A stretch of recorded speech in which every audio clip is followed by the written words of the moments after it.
Hey guys, welcome back to my channel. Joe here, your full-time thrifter, part-time reseller. I am back with another estate sales haul. I was blown away by my finds at the estate sale. So I am super excited to show you all what I got.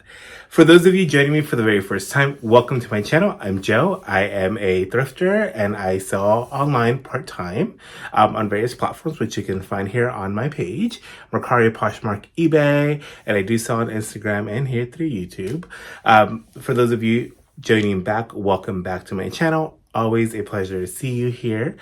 Today I have an amazing haul that it's a little bit different for me because I don't normally do a whole lot of glassware. I have done like vintage Corningware and some Pyrex, but I don't really stray away from like my true and tried. And this time I went here on a leap of faith because my friend who I was thrifting with kind of talked me into it. And I'm actually very happy that I listened and I went through with my purchase because I think I stumbled across some really cool finds and I'm just so excited to show you all. So without any further ado, let's jump right into this haul. For the record, the reason why I went to this estate sale was not for any glasswares, but rather for Cabbage Patch Kids. So Daniel found this estate sale on estatesales.net and he said, this house has a ton of cabbies. So I did go on the first day. I went and kind of checked everything out. The cabbies were a little bit expensive, so I didn't pick them up. And I just figured if it's meant to be, then they'll be here for me on half off day, which I was comfortable paying the half off price. But of course, one thing led to another, and I met a wonderful woman who was working the estate sale by the name of Cheryl. So shout out to Cheryl because she took so much time out of her time to educate me on the different types of glassware that were present. This house was filled. Like, this house had like 3 living rooms and they were all filled with glass. And I was just so intrigued because all of it looked so pretty to me. I just didn't really know what it was. And everything seemed very old, like very antique-ish. Turns out the owner of the, all this stuff, she actually had she had a booth at a local antique mall. And so wasn't sure if she had passed or if maybe she was just relocating or was in a nursing home. But nonetheless, she had 3 storage units with over 300 boxes of just vintage stuff. So in the mix were like a ton of glassware for sure. There was Annalise, there were Cabbage Patch Kids, there were Raggedy Ann dolls, there were vintage Disney stuff. I ended up picking up 9 Cabbage Patch Kids, which I will be doing a haul here shortly. And then I also picked up these really cool finds, and it's all glassware. So enough jibber jabber, we are going to jump right into this haul. Okay, so let's start with Carnival glass. So Carnival glass caught my eye because it has this beautiful like iridescent sheen. So this is a piece of Carnival glass, and I think this is like a candy bowl, and it has this beautiful like orange color to it. And then I don't know if the light is picking it, but you should be able to see almost like a mother of pearl iridescent sheen to it. Now this was marked for $30. I did get it for half off and it is marked rare. Now she did explain that Carnival glass dates back to like the 50s, and oftentimes the reason why it's called Carnival glass is because you could often get it or obtain it at different carnivals or like fairgrounds as prizes. So this could have potentially been a prize that someone won at the carnival or like a fairground, and so that's kind of where the Carnival name comes from. But I also read that oftentimes it was found in theaters. So if you went to like a theater production, sometimes you would receive it as a gift. So I thought that was really cool. I did look this up. There are several floating online, so I don't know that it's super rare, but I did think it was a very intricate piece. I love like this detailing on here. The horse is absolutely stunning, and I know that a horse lover or just a Carnival glass lover will love that piece. Now, within our carnival selections, we also found this beautiful candy bowl or candy dish. So on the outside, it has like this quilting pattern with these like raised little dots in between the diamonds. And then you look in the inside and you have this beautiful iridescent sheen. It is just absolutely stunning. And that is part of the reason why it appealed to my eye. Now, this bowl does have some intricate designs in through the base and like the surrounding area there. It's flowers as well as leaves. Now, this was priced at $10, and I did get it for half off. I think it still has the original tag that says Imperial. Now, from just a really brief Google search, Imperial was a company that was formed in the 1900s, like early 1900s, like 1904. They started manufacturing glassware. And so I believe that the company is Imperial Glass, although she did call this Imperial Glass. And when I did Google Lens it, this came up as Carnival Glass, and I think it has to do with like the iridescent finish on it. So this was one of the white iridescent pieces, and I also found the secondary really stunning candy dish, which is in the shape of a swan. Now this one, as opposed to the other one, has like that reflective sheen or like iridescent on the outside as well. So it's very, very shimmery. It's very va-va-voom. I like it. It's really cute. The inside also has that iridescent finish. I think it's just so cute. And it also has a tag from Imperial. And again, she did call them Imperial Glass. She said, this is Imperial Glass. But I think Imperial Glass, when she said Imperial Glass, I think she meant the company. I think this is considered Carnival Glass. And last but not least, I also found this beautiful vase. And there were 3 of these.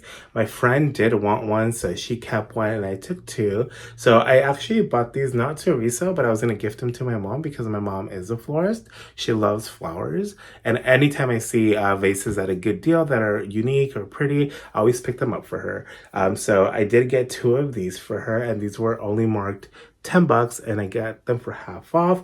Now, when I did a Google search for this, it did come up as Carnival Glass, and I think she called it Iris Glass, which I think Iris is a design. And again, I didn't do too much research, but I did do like a really brief Google search. So, but I just thought it was so beautiful. It's like really weighty. It has a really nice weight to it, and I just thought it was stunning. It's in immaculate condition for like its age. It's just, all these pieces are in really good shape, considering that they are from like the 50s. Up next, these I just got because I thought they were very, very cute. They're like mid-century modern candle holders. They're in this amber color, and I thought they would be absolutely stunning. I did clean them, and I love how shiny they are. I love like the little twisty detail on here. Now, she did have a ton of like rose or very, very light pink glassware, which I thought was absolutely beautiful.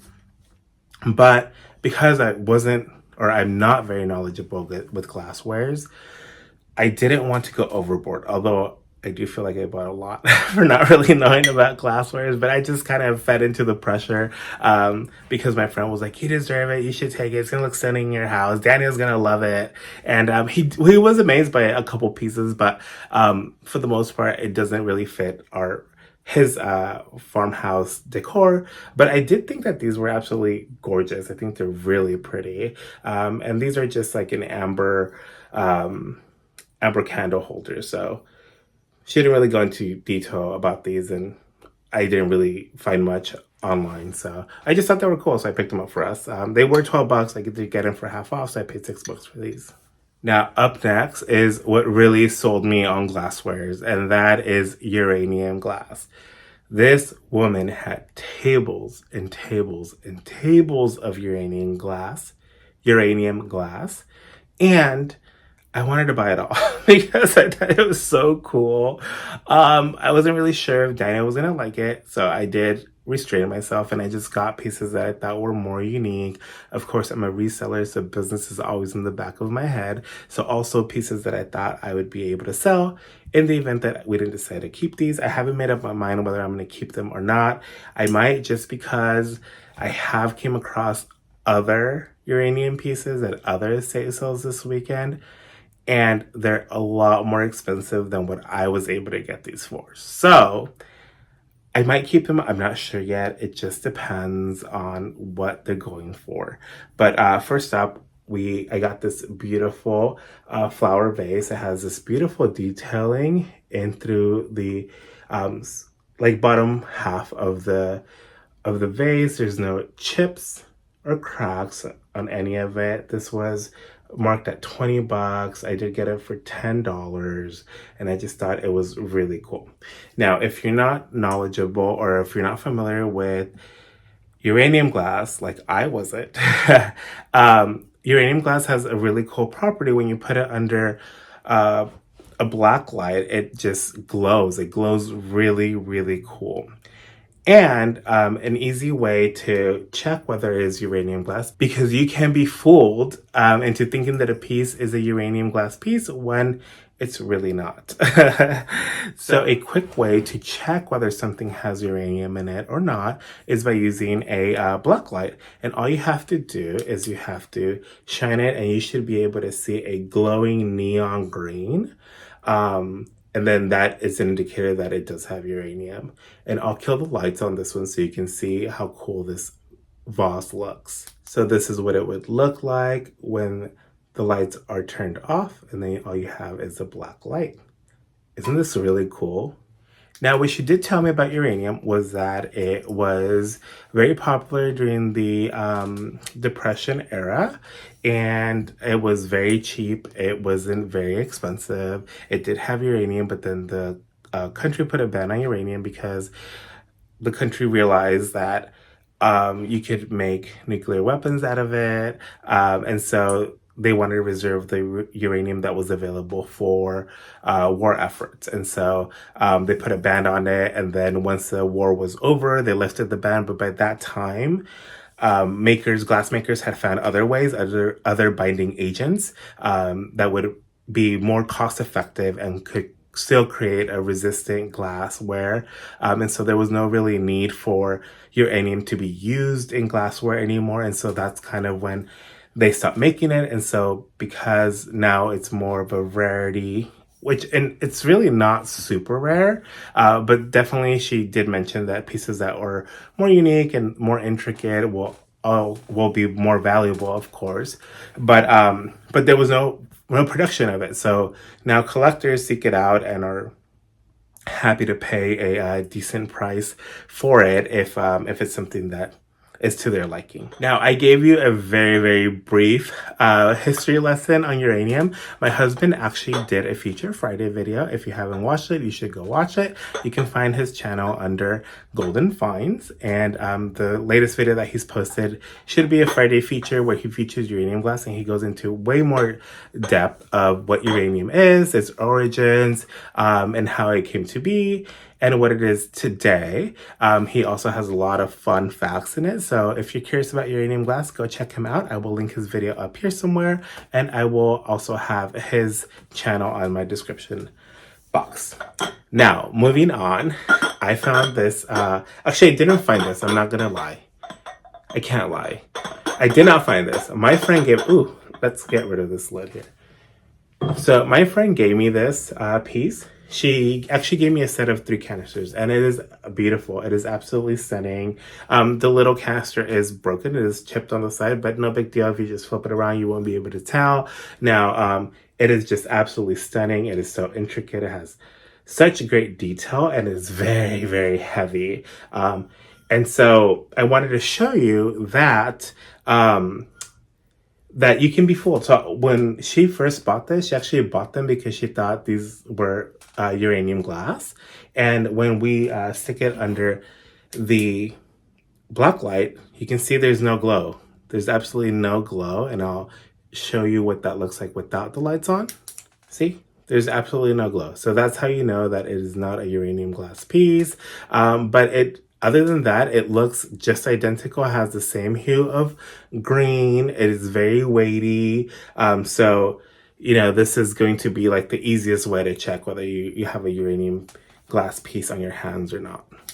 So that piece was just for fun. It has nothing to do with the haul, but I just wanted to show that you could be fooled. I mean, I would have been fooled with that piece as she was. So, just carry your black light with you and then you'll be able to do a quick test.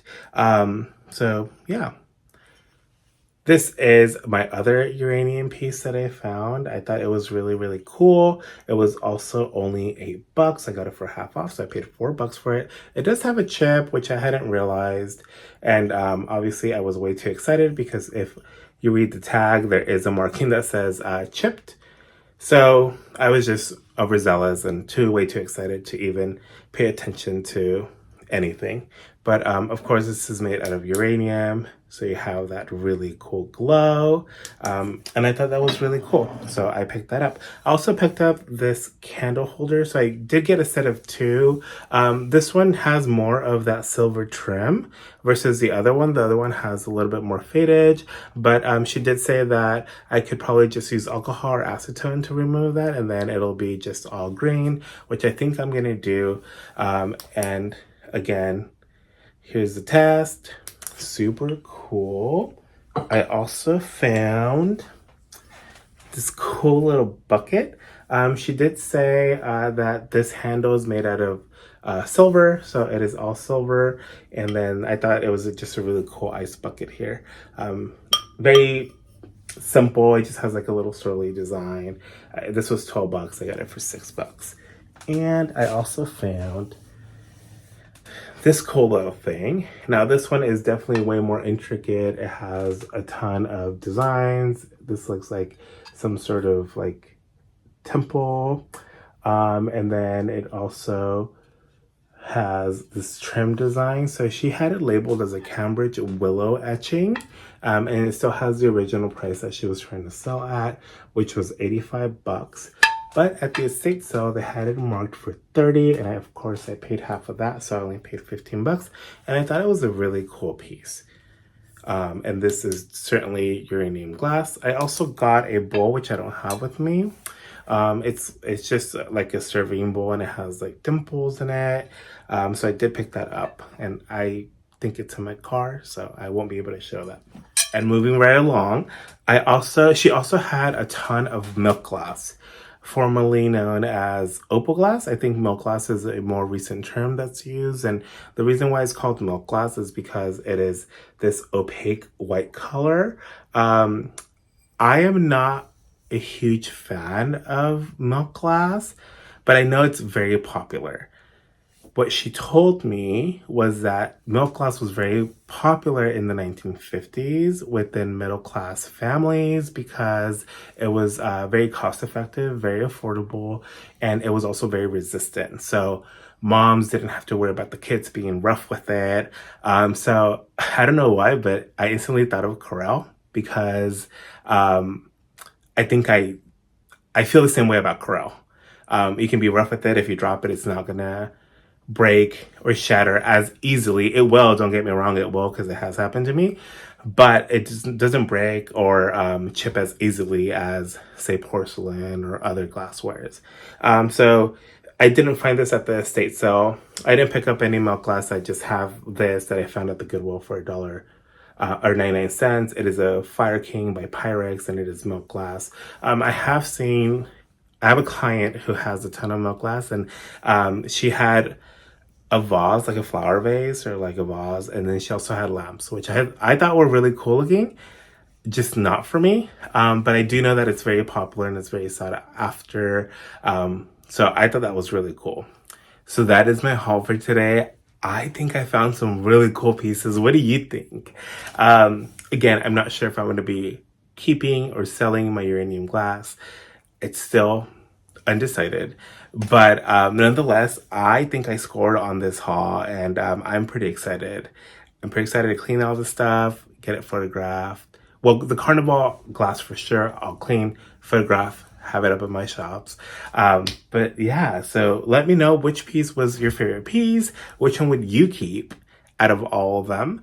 And let me know in the comments below. Don't forget to give this video a thumbs up if you liked it. And don't forget to hit that subscribe button so that you're notified every time I upload a new video. And if you want to learn more about uranium glass, don't forget to check out my husband's video, which will be linked in the description box. I also linked it up here somewhere earlier in this video, and his channel will also be down there. I'm going to check out for now because it is kind of late here on my neck of the woods, but I was just very excited to share all this with you guys. But I will check you out on my next video, which I think my next video will be all the cabbies, because I did pick up 9 cabbies. They're all in boxes. They're super cool. But until next time, bye.